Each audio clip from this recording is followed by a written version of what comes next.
Bonjour à toutes et à tous, on se retrouve pour un nouvel épisode de la série Black Spirit Psychologie. Aujourd'hui, nous allons démarrer cet épisode à partir d'une citation. La difficulté à se soutenir mutuellement, la jalousie, le manque de solidarité au sein de notre communauté sont les facteurs responsables de notre retard actuel. Bonjour Aberlinda. Bonjour, très content d'être là encore une fois. Merci. Comment vas-tu? Ça va très bien, merci beaucoup. Très bien.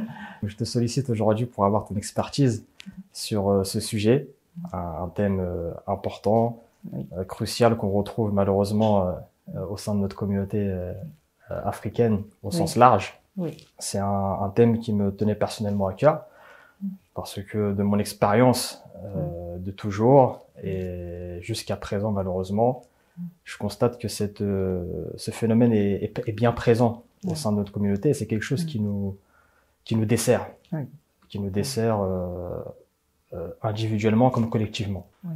Comme tu l'as dit, ça nous retarde finalement, parce que effectivement le manque d'entraide, le manque de collaboration, de confiance même, je dirais, parce que c'est ça aussi, hein, c'est un manque de confiance, nous empêche d'être plus productifs. Là où, quand on observe d'autres communautés, ils en font une force, la collaboration, l'entraide. Ils ont en fait mis en place des stratégies. Et j'ai été à un échange il y a pas longtemps où il y avait un Chinois qui expliquait leur stratégie. Et je trouvais ça très intéressant parce qu'en fait, ils ont mis en place quelque chose. Il y a vraiment quelque chose de construit autour de ça, autour de la réussite de chaque personne, de manière à ce que chaque réussite personnelle soit connectée à la réussite collective. Là où effectivement chez nous c'est pas encore tout à fait ça, on voit pas trop le collectif encore. Après il y a des choses qui sont faites comme là, ce que toi tu fais, ce que beaucoup d'autres font, pour justement montrer que le collectif est important. Et que cette collaboration est vraiment importante et c'est vraiment une urgence en fait. C'est ça, exactement. On a mis les pieds dans le plat, si on peut dire. Il y a la solidarité et il y a son pendant, l'égoïsme. De ton œil de psychologue, en termes de sociabilité, selon toi, quel rapport l'être humain a toujours eu avec ces notions? Alors, l'être humain a toujours un rapport très hypocrite à la solidarité. Parce qu'en réalité, on sait que on a besoin de l'autre, parce qu'on sommes des êtres sociaux. Et donc, on a toujours mis en place des stratégies, finalement, des stratégies qui viennent un petit peu à l'encontre de notre égoïsme. Parce qu'en réalité, on aimerait tous, finalement, se tourner vers son nombril et faire les choses pour soi. Sauf que on a vite compris, très rapidement, qu'on ne pouvait pas s'en sortir tout seul. Donc, on a mis en place des stratégies, et c'est là où je reviens encore sur d'autres communautés qui ont des stratégies bien précises pour justement être solidaires. Et donc, la solidarité a toujours fait partie de nous, et ça a toujours fait partie des valeurs qu'on prône, des valeurs qui sont positives, des valeurs d'échange, des valeurs qui sont productives, on l'a vu. Mais dans certains psychisme encore, c'est vu comme aussi un frein.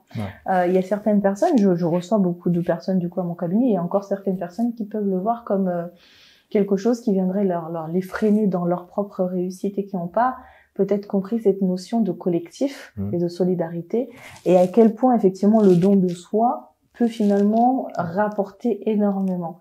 Et on est de plus en plus là-dedans, on est de plus en plus dans une société qui nous pousse à être là-dedans. Et moi, je porterai une petite vigilance, vraiment, à la communauté noire, qui parfois peut se laisser berner par ça. C'est-à-dire qu'il faut pas oublier que, les Occidentaux, ils ont déjà mis en place leur stratégie de solidarité. Et ça roule à des échelles bien supérieures à nous. Là où nous, on est encore dans les stades des associatifs, ce qui marche pas mal. Donc aujourd'hui, ils peuvent se permettre d'aller dans l'individualité, sans danger. Ok? Nous, on est quand même une société, je parle pour la société africaine de façon large, de ce que je connais bien évidemment, on n'en est pas encore à ce stade-là par rapport aux stratégies qu'on a mis en place, les stratégies de solidarité. Donc, il faut pas se tromper sur le don de soi. Donc, un occidental va pouvoir peut-être se permettre d'être individuel, mais il a toute une stratégie, il y a quelque chose de bien solide derrière. Auquel cas s'il tombe, il va être vite rattrapé. Il suffit juste de regarder, par exemple, le système français par rapport à la solidarité. Enfin, on peut se permettre d'être individuel, d'être individualiste, on sait très bien que bon, l'État nous récupère quoi qu'il arrive. Chez nous, c'est pas partout que c'est fait. Je pense que dans certains pays d'Afrique, ça se développe beaucoup ces stratégies-là. Dans le fond, c'est super. Mais parfois, on se laisse un peu berner ou on veut suivre un modèle qui n'est pas forcément le nôtre, et on oublie que on est encore à une échelle vraiment bas par rapport à ça, et que du coup, on devrait redoubler, voire tripler d'efforts pour pouvoir être encore plus solidaire finalement, parce qu'on a beaucoup de choses à rattraper. Tu parlais dans ta citation de retard. Effectivement, on a un retard. Et parce qu'on a un retard, on devrait faire plus, on devrait donner plus. Moi, j'ai de la chance, je viens d'une communauté, la communauté capverdienne, où il y a effectivement beaucoup d'entraide, à un niveau encore très bas finalement. Mais voilà, un Capverdien ne va jamais se retrouver à la rue, il y aura toujours quelqu'un pour l'héberger. Mais c'est encore une échelle très bas, il y a beaucoup d'associations qui accompagnent, qui essayent d'aider. Mais pareil, on a tendance à aller suivre un petit peu les Occidentaux et à s'individualiser, à faire les choses pour soi, parce que il y a aussi cette soif de réussite, on est un peu là-dedans, et on oublie que la réussite, elle est collective parfois, et ça, c'est bien dommage. Et c'est d'ailleurs pour ça, moi, que je partage et que j'ai accepté aussi de faire des vidéos, parce que je trouve que c'est important de faire sa part. C'est comme le conte de Colibri. À un moment donné, il faut faire sa part, et on fait sa part en donnant de soi, en fait. C'est ça. Et on a tendance à l'oublier. On veut vite rattraper, entre guillemets. Je pense que dans l'inconscient collectif, on veut vite rattraper l'homme blanc quand même. Mais il y a un retard qui est réel. C'est comme ça, mais ça s'explique. Le retard, il s'explique avec l'histoire. Il n'y a pas de problème. Enfin, je veux dire, faut l'accepter à un moment donné. Et quand on l'accepte, ce retard-là, du coup, on se met dans un autre état d'esprit. Donc, ok, comment je rattrape ce retard? Qu'est-ce qu'on fait ensemble pour rattraper ce retard? Qu'est-ce qu'eux, ils ont mis en place? Et donc voir que finalement, non, on n'est pas au même niveau, et il faut pas se mentir. Mais par contre, on peut faire des choses à notre niveau encore. On peut mettre en place des choses pour peut-être pas rattraper, mais pouvoir même dépasser certaines communautés. Mais il faut être conscient effectivement que on a encore ce devoir, je dirais, j'aime pas trop ce mot, mais c'est la réalité, de solidarité, plus que d'autres communautés. Bien sûr. Tu l'as plus ou moins abordé, mais ces concepts de solidarité, d'égoïsme, sont-ils différents par rapport aux cultures?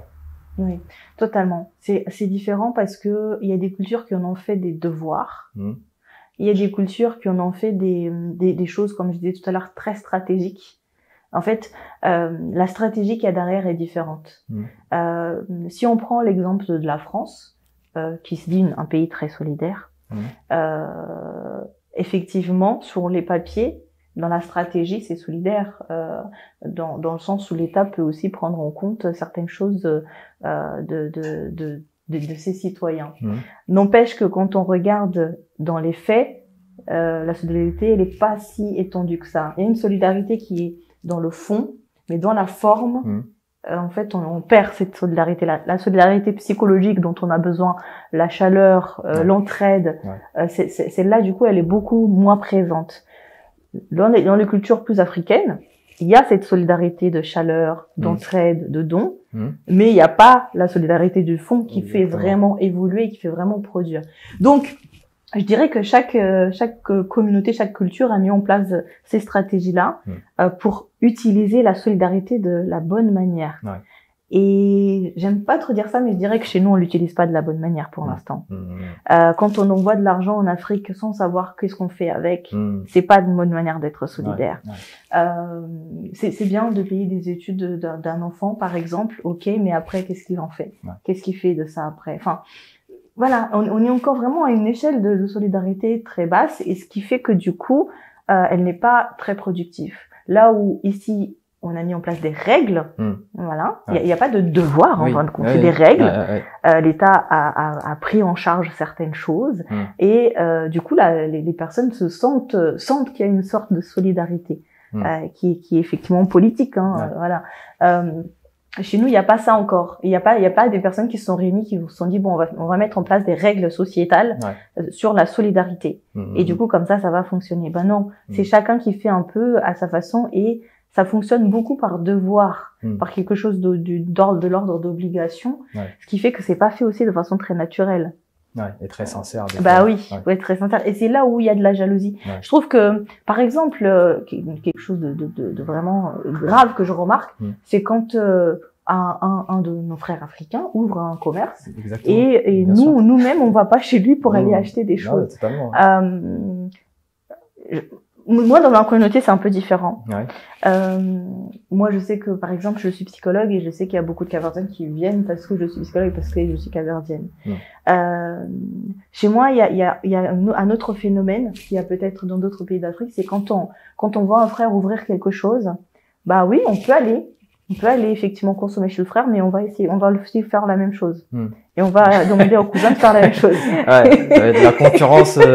Et on va créer comme ça une concurrence. La concurrence en fait, bête et méchante, quoi. Tout à fait, qui n'est pas réfléchie. Encore une fois, il n'y a pas de structure. Il n'y a pas de structure. Il n'y a pas quelqu'un qui dit, bah les gars, ok, si on veut faire ça, bah en France par exemple, quand on veut faire ça, moi j'ai ma professeure de fac qui m'avait appelé pour me dire, viens, on crée une scope. Je lui dis, c'est quoi une scope? Bah, c'est des professionnels qui se réunissent, parce que j'étais formatrice, elle était formatrice, il y avait d'autres qui étaient formatrices. Bah, plutôt que de se faire concurrencer tout le monde, bah, on crée une structure de formation. Et en fait, en créant cette structure, on va prendre des salariés qui va venir enrichir ces structures.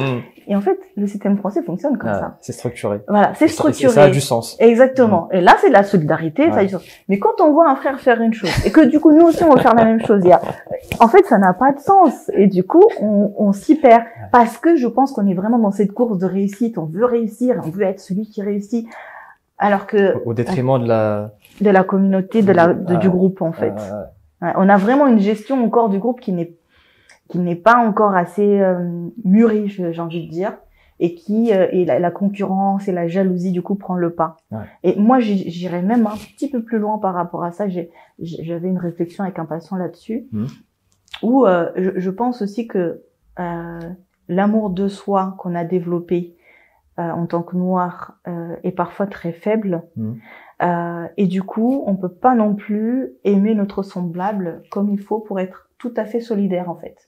La solidarité, elle est encore une fois, c'est du devoir, c'est par rapport à l'image qu'on nous reflète, mais elle est pas réellement profonde par rapport au fait de voir son semblable évoluer. Parce que nous-mêmes, en fait, on est vraiment dans une course de réussite pour montrer, et non pas parce qu'on veut vraiment évoluer. Et donc, forcément, du coup, ça donne pas un résultat escompté, parce que en soi, je trouve, de l'extérieur, quand je parle par exemple avec une patiente occidentale, pour elle on est très solidaire et on s'aide, on s'entraide, mais en fait c'est une solidarité qui n'est pas productive, encore une fois, parce que oui, c'est une solidarité de l'ordre du devoir, de l'ordre de ah t'as vu, moi je suis gentil, je l'ai hébergé pendant X temps. Ok, tu l'héberges pendant X temps, mais en fait moi, alors là par contre je vais me faire peut-être taper sur les doigts, mais pour moi c'est pas une bonne solidarité, encore une fois, parce que quand tu héberges la personne pendant X temps, du coup tu donnes pas à la personne l'opportunité aussi d'évoluer en fait.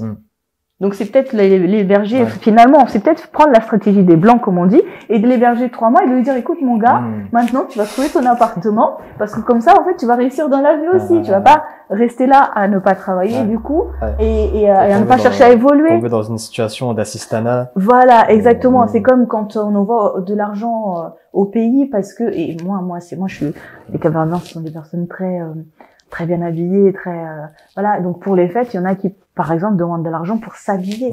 C'est-à-dire que, ok, mais on envoie parce qu'on est gentil, parce qu'on est solidaire, mais cette solidarité, du coup, elle n'est pas du tout productive. Donc je pense que il y a des communautés qui ont bien compris, les Indiens aussi, ils sont organisés, ils ont bien compris, c'est pour ça qu'ils arrivent ici, ils ouvrent des commerces, ils font des choses, mais ils sont organisés. Et nous, je trouve que pour l'instant, en tout cas, alors il y en a qui s'organisent, on va pas dire qu'il y a que des mauvaises choses, et je trouve ça super. Mais dans l'ensemble, on n'est peut-être pas assez encore organisé pour que ça soit productif. C'est vrai. Tu as mis le doigt sur la prochaine question, plus ou moins, parce que moi j'ai remarqué qu'il y avait un paradoxe entre les cultures africaines. On le sait, c'est un secret pour personne. Ce caractère de solidarité entre eux. Les peuples africains, par nature, sont des peuples solidaires, comme on l'a évoqué. Et en parallèle, on a ce paradoxe de manque de solidarité. Donc, on a deux notions qui sont antinomiques, mais qui sont réelles, qu'on constate, et que personne ne peut dire le contraire.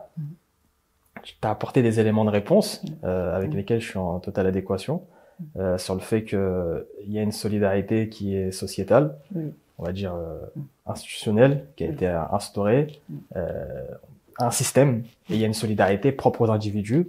Les Africains sont effectivement très engagés dans le côté de l'individu, de cette solidarité-là, mais ont encore cette difficulté à l'instaurer dans le système.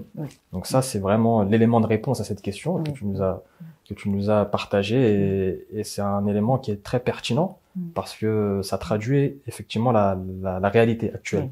La réalité actuelle, et ça nous montre, ça met le doigt sur le défi de nos communautés.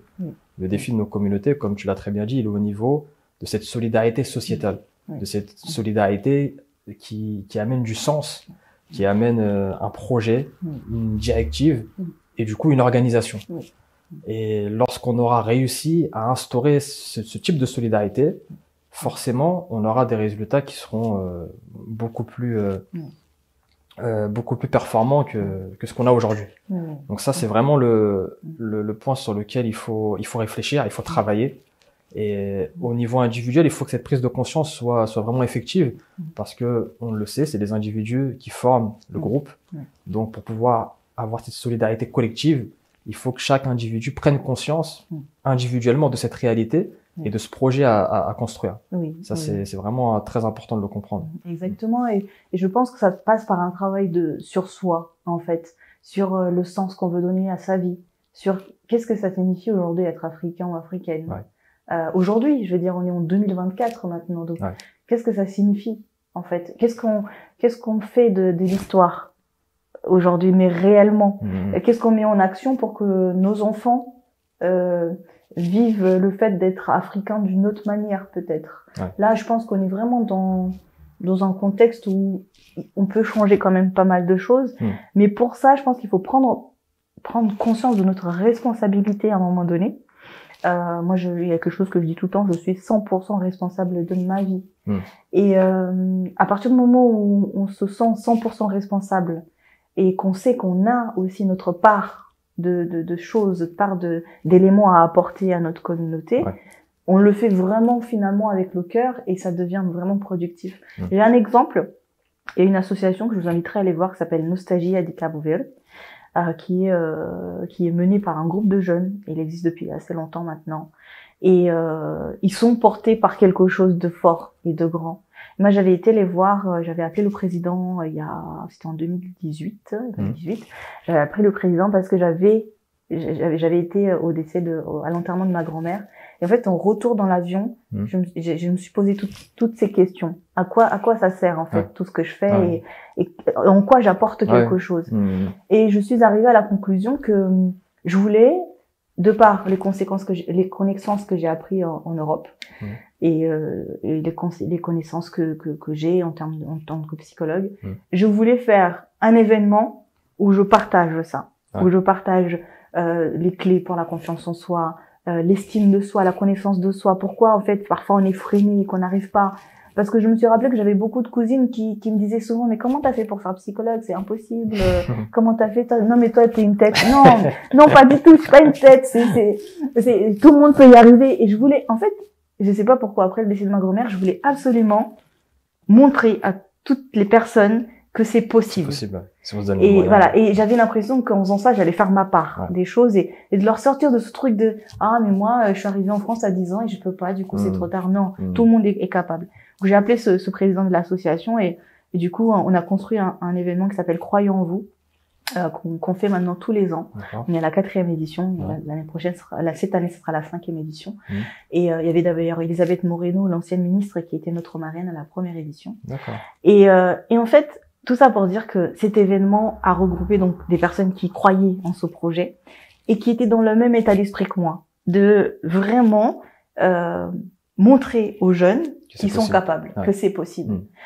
Et en fait, cet événement, c'est un bel exemple du coup de solidarité parce qu'aujourd'hui, il est très productif parce que du coup, là, la dernière édition, on avait 500 personnes dans la salle de la Bourse du Travail à Saint-Denis. Où pourquoi je dis que c'est totalement c'est productif parce que du coup, dans la construction de cet événement, on a mis en place une remise de diplôme. pour nos jeunes diplômés de la communauté, donc la diaspora capverdienne. Et donc la première année, donc ça a été incroyable parce que ça s'est jamais vu, la remise de diplôme un peu à l'américaine, un peu le show. Et en fait, maintenant il y a des jeunes qui sont motivés pour faire des études uniquement pour pouvoir faire cette cérémonie. D'accord. Et donc j'ai eu pas mal de jeunes filles qui sont venues nous voir en me disant mais en fait je veux aussi avoir le master de psychologue.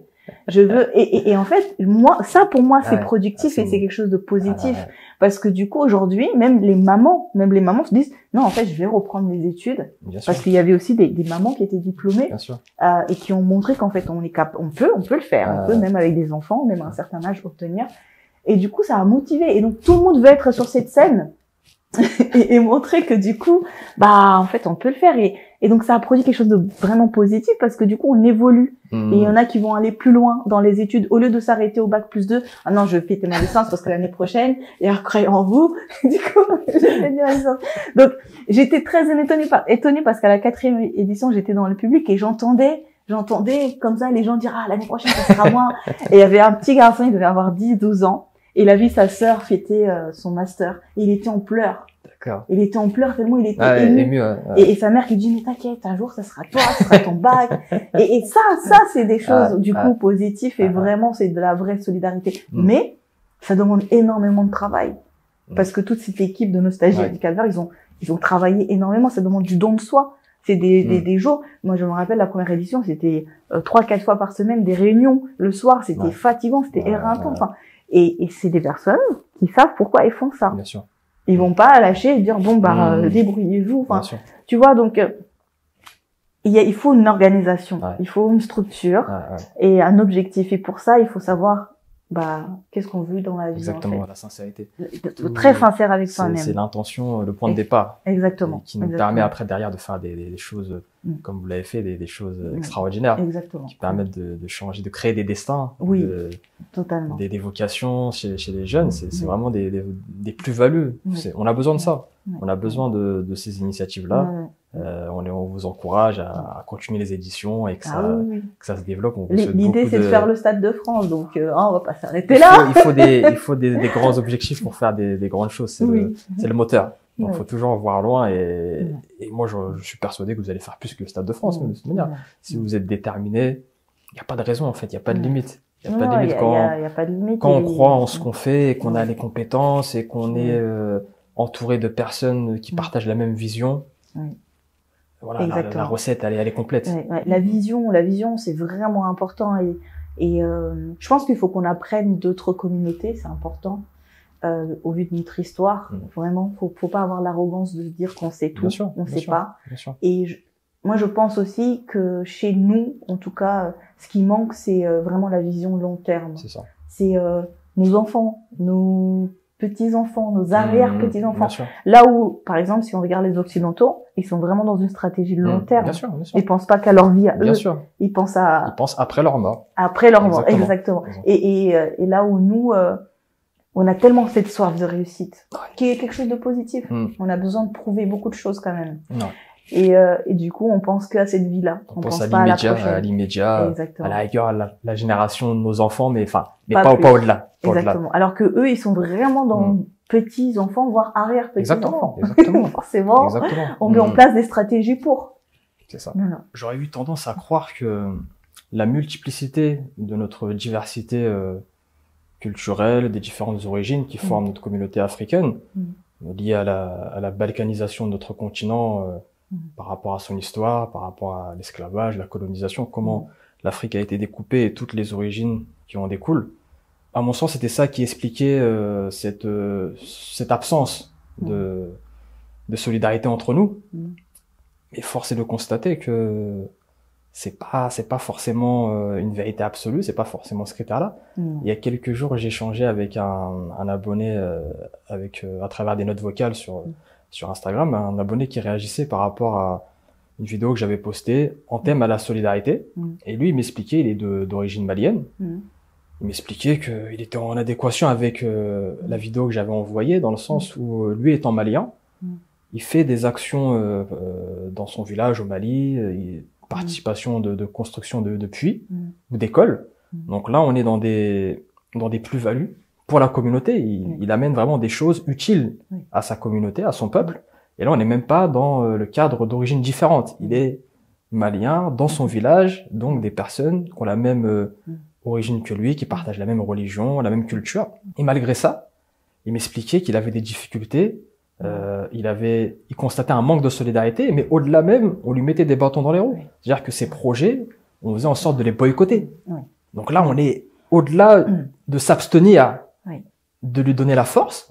On est dans le boycott, on est dans la jalousie, on est dans le fait d'être mauvais, pour pas que ces projets aillent jusqu'au bout, alors qu'ils sont là pour aider les siens. Donc moi, quand j'entends ça, c'est obligé de m'interpeller. Ça m'interpelle et je me dis, bon, on va en discuter avec notre spécialiste psychologue. Parce que pour moi, ça relève, même au-delà de la psychologie, pour moi, c'est de la psychiatrie. Comment tu peux là, détruire quelqu'un qui te fait du bien? C'est la haine de soi, tout simplement. Là, on est même un peu loin de l'amour de soi, ou voilà, c'est un concept, on va dire. Là, c'est la haine de soi et la haine de soi et la haine de son semblable, en fait. Comme si du fait de ne pas s'aimer réellement et de ne pas réellement être en équilibre avec soi-même, on rentre dans cette compétition avec l'autre. C'est ça qui nous met en compétition. Quand on aime, quand on s'aime et qu'on aime ce qu'on est et qu'on aime ce qu'on représente, il n'y a pas de compétition. La seule compétition, c'est avec soi-même. Quand on est en compétition avec l'autre, c'est qu'il y a un problème dans notre ego, en fait. Notre ego a besoin d'être alimenté à travers l'autre. Et malheureusement, ça c'est très présent chez nous, où notre ego est finalement très éméché, très fragilisé. Et donc, pour pouvoir nourrir notre ego, on se sent presque obligé d'aller détruire l'autre. Parce que si l'autre réussit, notre ego va être encore plus fragilisé. C'est comme ça, en tout cas, que certaines personnes vivent.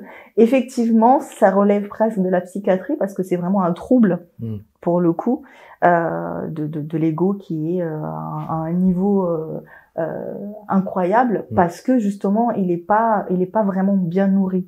Finalement, c'est des gens qui ont beaucoup d'ego, mais parce que l'ego n'est pas nourri correctement et l'amour de soi n'est pas là, n'est pas présent. Du coup, on est dans la haine envers soi-même et on préfère détruire plutôt que construire. Normalement, je parle de la norme, vraiment naturelle. Lorsqu'on est deux êtres humains semblables, le fait que l'autre être humain avance, c'est censé venir sécréter des hormones positives chez nous aussi. Mais quand nous-mêmes, on se reconnaît pas en tant que tel, en tant que quelqu'un qui mérite, quelqu'un qui a le droit d'avoir, quelqu'un qui a le droit d'être heureux, de voir l'autre être humain heureux, c'est insupportable. C'est insupportable. Et il y a beaucoup de personnes qui ne supportent pas de voir l'autre heureux parce que c'est insupportable. Parce que, mais pourquoi? Parce que la personne elle-même pense qu'elle ne mérite pas d'être heureuse, donc l'autre ne mérite pas non plus. Donc, c'est un mécanisme intéressant à comprendre. Oui, là c'est vraiment du coup, je pense que c'est vraiment dû au traumatisme. C'est vraiment un traumatisme de, je mérite pas d'être aimé, je ne mérite pas réellement d'exister, ça va jusque là. Et du coup, l'autre non plus en fait, en fin de compte. Et je dois toujours paraître supérieur à l'autre. Ce complexe de supériorité, on parle beaucoup de ça chez les blancs, mais on l'a aussi beaucoup nous. On veut se sentir supérieur parce qu'on s'est senti trop inférieur. Comme on s'est senti piétiné, du coup on veut plus, on veut piétiner l'autre et on veut piétiner quoi? Celui qui est comme nous. Donc on se piétine soi-même en fait. Non, mais c'est important de comprendre, c'est important de comprendre. C'est pour ça le blanc c'est des êtres qui ont l'amour d'eux-mêmes. Ils s'aiment. Ils s'aiment, donc ils vont pas se piétiner entre eux. Ils vont piétiner les autres, mais parce qu'ils s'aiment. Donc, si on s'aime, moi, je sais pas, si j'aime les Caverdiens parce que je m'aime, je vais pas faire du mal aux Caverdiens. Bien sûr, c'est logique. Voilà, donc, c'est ça, c'est réellement, la première chose à remettre en question, je pense, chez nous, c'est l'amour de nous-mêmes. C'est nous-mêmes, comment on se sent avec nous-mêmes. Lorsqu'on est heureux, lorsqu'on est bien, on n'a pas besoin de se faire du mal, et surtout pas à ses semblables. C'est vrai. Ça me fait rebondir, ce que tu dis, c'est intéressant puisque ça reprend une des théories que tu dois sûrement connaître, la théorie de William Lynch, un esclavagiste anglais du XVIIIe siècle qui a fait un discours Pour recontextualiser, il avait une plantation avec des esclaves et il était connu pour maîtriser les esclaves, pour les mater. Et d'où le terme lynch, étymologiquement lyncher, viendrait de son nom. Apparemment, il y a toujours des controverses, mais apparemment c'est ce qui est dit.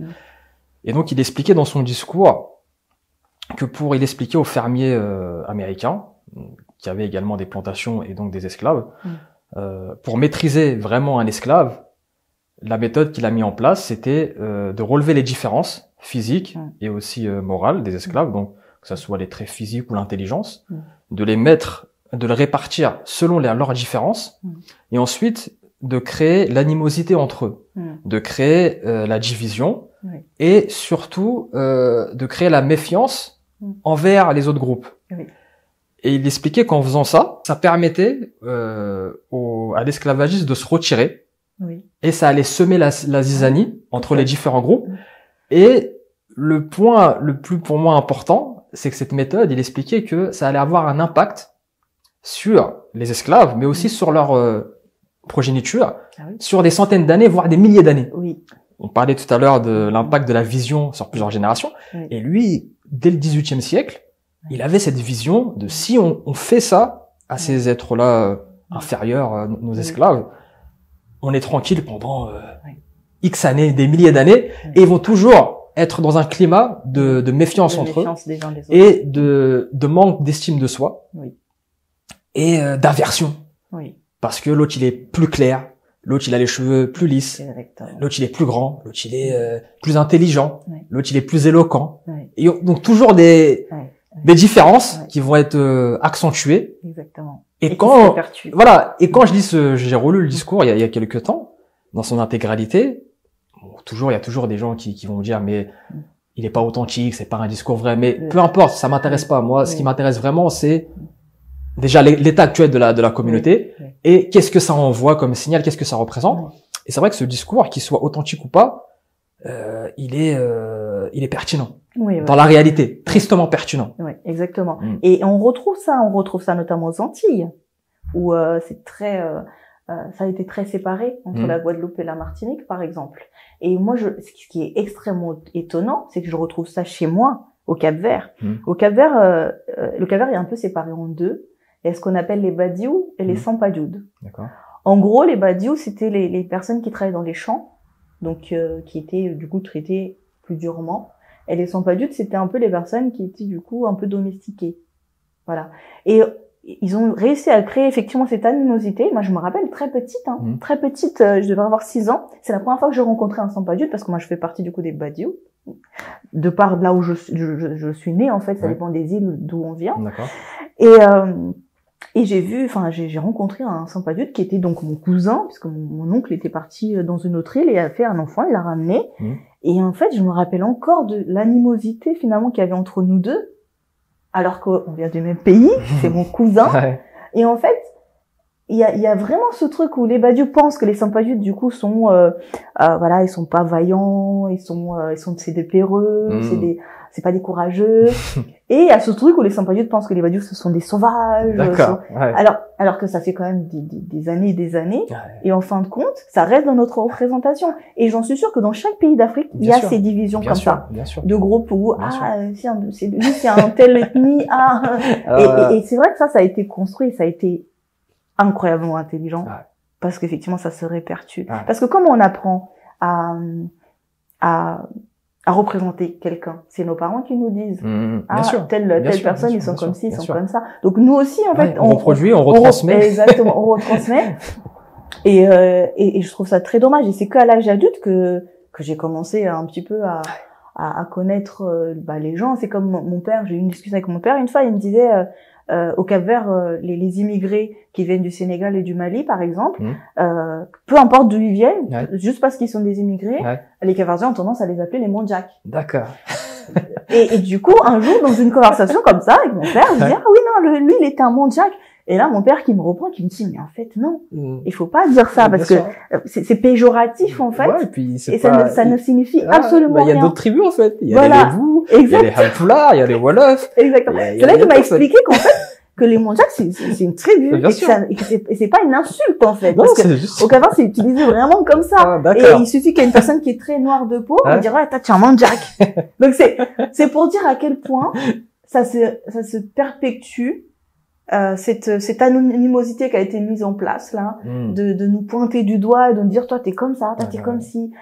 Donc le plus noir, parce que ça reste quand même dans la représentation collective, hein, on va pas se mentir ici, hein. Dans la représentation collective, plus on est noir, plus on est mauvais quand même, ou plus on est sauvage, et plus on est clair, plus on est douce et on est gentil. Le complexe du blanc en fait. Exactement, exactement. C'est comme le complexe aussi par rapport à la beauté. Il y a des traits de beauté. On a l'impression que parce qu'on est joli, on est gentil. Les cheveux lisses. Voilà. Et c'est vraiment des biais cognitifs qui restent présents encore aujourd'hui. Bien sûr, bien sûr. Et ça nous empêche effectivement d'être solidaires. Si on a déjà ces biais cognitifs qui viennent entraver l'amour en fait de soi, le partage.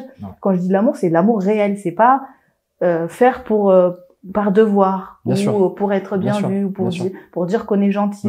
C'est vraiment faire parce que on est profondément en fait amoureux de nous-mêmes et de notre peuple et on veut que notre peuple avance. Exactement. Et il y en a qui font, hein, on va pas se mentir quand même, il y en a qui font et ça se répercute et c'est super, mais j'attire vraiment l'attention là-dessus. Il faut s'aimer vraiment profondément pour pouvoir aimer son semblable déjà et pouvoir aussi aimer les autres, bien évidemment.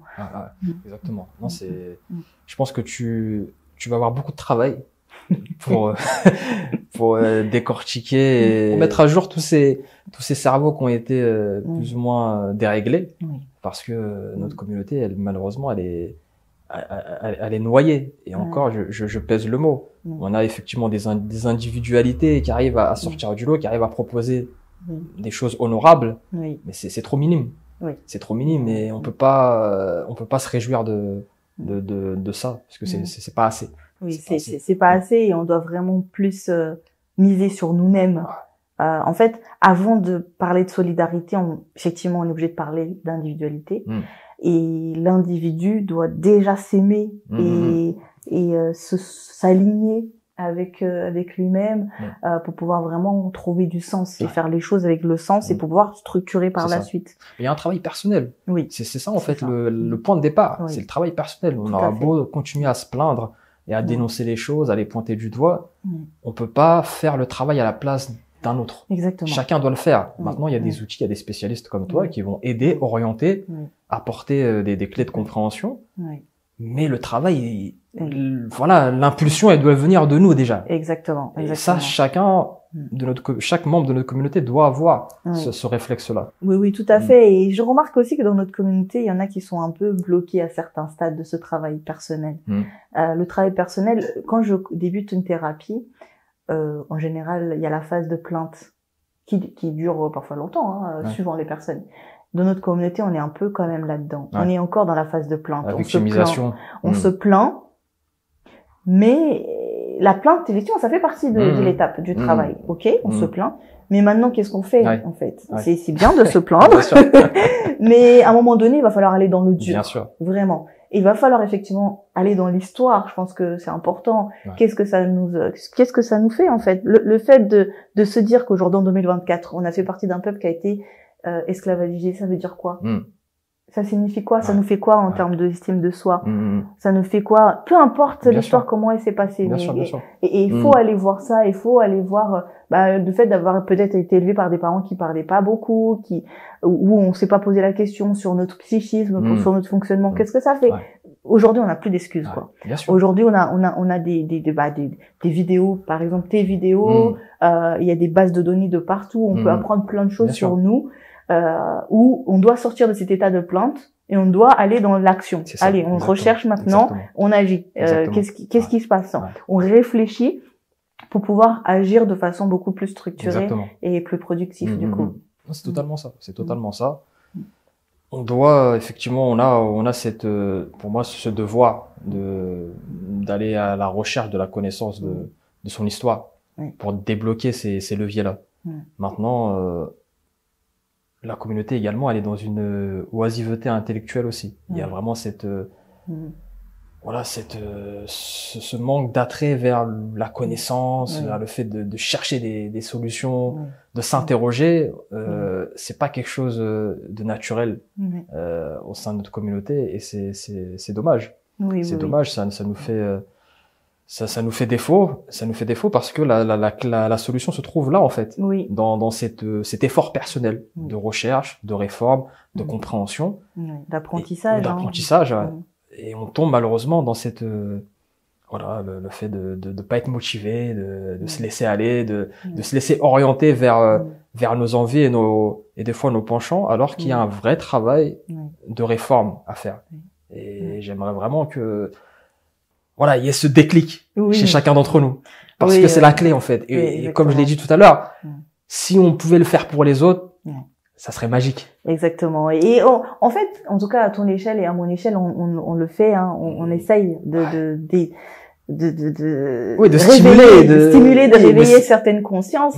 Moi, par exemple, je parle beaucoup de livres. J'invite les personnes à lire. J'invite les personnes à aller chercher différentes façons de voir les choses. Bon, moi, je suis psychologue, donc je les invite aussi à comprendre la psychologie parce que ça fait partie de la vie de tout le monde, en fait. Ça existe aussi partout, même si nous, on est un petit peu en retard par rapport à ça, par rapport à la psychologie africaine, mais ça existe aujourd'hui. Il y a des Africains qui font des recherches et qui développent aussi une psychologie un peu plus africaine, entre guillemets. Donc, c'est humain en fait, c'est humain et du coup on doit s'y intéresser, on doit faire plus de recherches et comprendre le traumatisme, qu'est-ce que ça provoque et qu'est-ce que ça veut dire la place qu'on occupe dans notre famille, dans la société, en tant que noir ou en tant que blanche, peu importe, mais en tout cas de faire vraiment cette recherche-là, d'être un peu plus connecté en fait à soi-même, de s'intéresser un peu plus à soi. Ça te permet d'être solidaire entre guillemets de la bonne manière en fait finalement. Donc oui, il y a un travail à faire, mais on essaye, hein. Oui, on reste optimiste, on reste optimiste. Il y en a qui commencent à être un peu plus, on va dire, intéressés.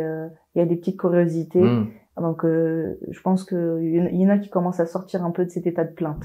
On sort de l'état de plainte, ça y est, on s'est plaint, c'est bon, d'accord, mais ça ne change rien, l'état de plainte. Ça n'évolue pas. Maintenant, comment on fait pour évoluer? Il faut faire des recherches, il faut continuer à travailler sur soi, il faut apprendre, il faut voir les autres communautés comment ils font. Il y a un effort à faire. Il y a un effort. C'est vraiment le motif, c'est l'effort, en fait. Il y a rien sans rien. On peut pas attendre que les choses tombent tout seules. On peut pas attendre que les mécanismes s'évaporent tout seuls.